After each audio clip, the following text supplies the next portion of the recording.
My entire family and my entire childhood were directly impacted by the Japanese-American incarceration of World War II. 125,000 people were criminalized and sent to prison camps with no charges, no trial, no due process. I was raised behind barbed wire fences with sentry towers and searchlights, iron cots, communal mess halls, showers, and latrines. But I was a child, too young to understand the barbarity of these prisoners of war camps. It became normal to me. When the war ended, my parents had lost everything and were forced to start over from nothing. The public hostility was still intense, and I was no longer a child.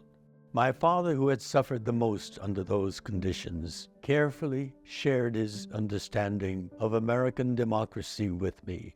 It was a people's democracy, he said, as great as a people can be, but as fallible as people are. American democracy, he told me, is vitally dependent on good people who cherish the ideals of our system and actively engage in making our democracy work, which is how I would come to appreciate that the ACLU of Southern California had been at work that whole time. Individual staff attorneys such as A.L. Weirin and Wayne Collins were outraged by the exclusion and incarceration of innocent Japanese Americans.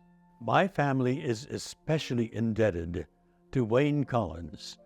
My mother's U.S. citizenship had been forcefully wrested from her by the government. Had it not been for the intervention and strong representation, my family might have been on a deportation ship to war-ravaged Japan.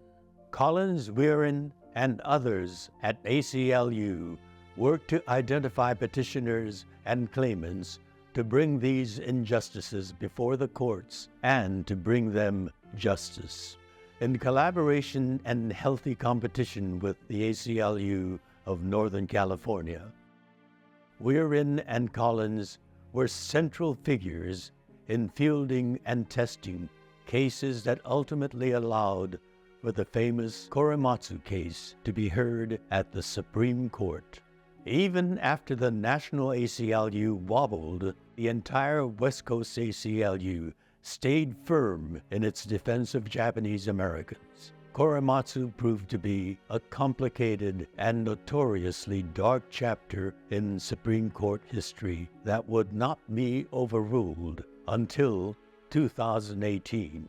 But beyond this disappointment, Weirin, Collins, and other advocates and allies remained vigilant on behalf of thousands, truly countless Japanese American claimants. These were clients whose stories never made headlines, and yet the West Coast ACLU persevered on their behalf to lift employment restrictions, housing restrictions, recover bank accounts, thousands of seemingly small claims that would rescue families, restore our community, and renew our faith in our democracy.